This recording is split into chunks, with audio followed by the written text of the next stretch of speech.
NCL টি-20 টুর্নামেন্টে দ্বিতীয় আসরের ফাইনালে টসে জিতে খুলনার বিপক্ষে বোলিং করছে রংপুর বিভাগ। সেখানে আছেন সহকর্মী সন্দীপন শুভ। এনসিএল ফাইনালের সবশেষ খবর জানতে যুক্ত হচ্ছি তার সাথে। শুভ, ম্যাচের সবশেষ অবস্থা ও দর্শকদের প্রতিক্রিয়া জানাবেন।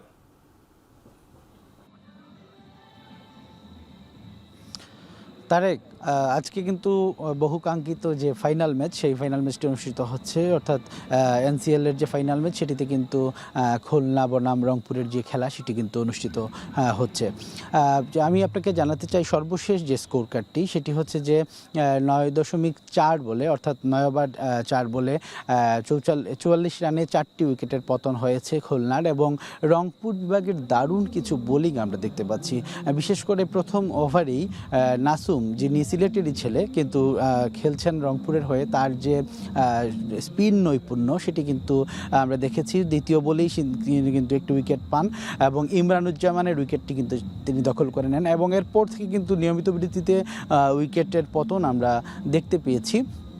বিশেষ করে প্রায় 4টি উইকেট পতনের পর বলা যায় যে ফার্স্ট ইনিংসে অনেকটাই পিছিয়ে আছে এই মুহূর্তে খুলনা। এর আগে কিন্তু টস জিতে রংপুর বিভাগ বোলিংয়ের সিদ্ধান্ত নেয় এবং ব্যাট করতে পাঠায় খুলনাকে। তো খুলনার যে প্রত্যাশা ছিল, তারা হয়তো বা আজকের ম্যাচে 160 বা 170 করলে একটা ফাইটিং স্কোর তারা করতে পারতো, কিন্তু সেই জিনিসটিও হয়তো বা এই মুহূর্তে মনে হচ্ছে অনেকটাই দূরের পথ বা অনেকটাই তাদের জন্য কঠিন হয়ে যাচ্ছে একটা ভালো স্কোর করা। যেহেতু নিয়মিত বিরতিতে সৌম্য সরকার সহ বেশ কয়েকজন প্লেয়ার কিন্তু এই মুহূর্তে প্যাভিলিয়নে ফিরে গেছেন।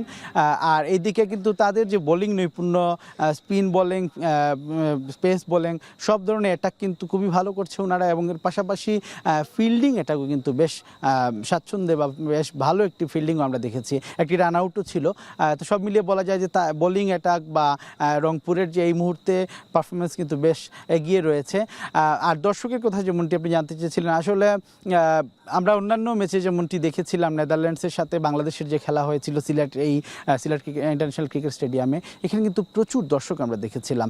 কিন্তু এই আজকের এনসিএলে পুরো টুর্নামেন্টে কিন্তু দর্শক খরা আমরা দেখেছি। হয়তো বা এটি প্রচারের অভাব রয়েছে, এমনটি বলছেন স্থানীয়রা। প্রচারের অভাব এবং অনেক কারণেই কিন্তু দর্শকরা কিন্তু এই এনসিএলে বিশেষ করে আসতে অনেক কম এসেছেন এবং আজকেও গ্যালারি অনেকটাই ফাঁকা ছিল। তো এই ছিল তারেক আমার কাছে আসলে রংপুর বনাম খুলনার যে ম্যাচ রয়েছে এনসিএল টি-20 ফাইনাল থেকে সর্বশেষ। এনসিএল ফাইনালের সবশেষ খবর জানাচ্ছিলেন সন্দীপন শুভ।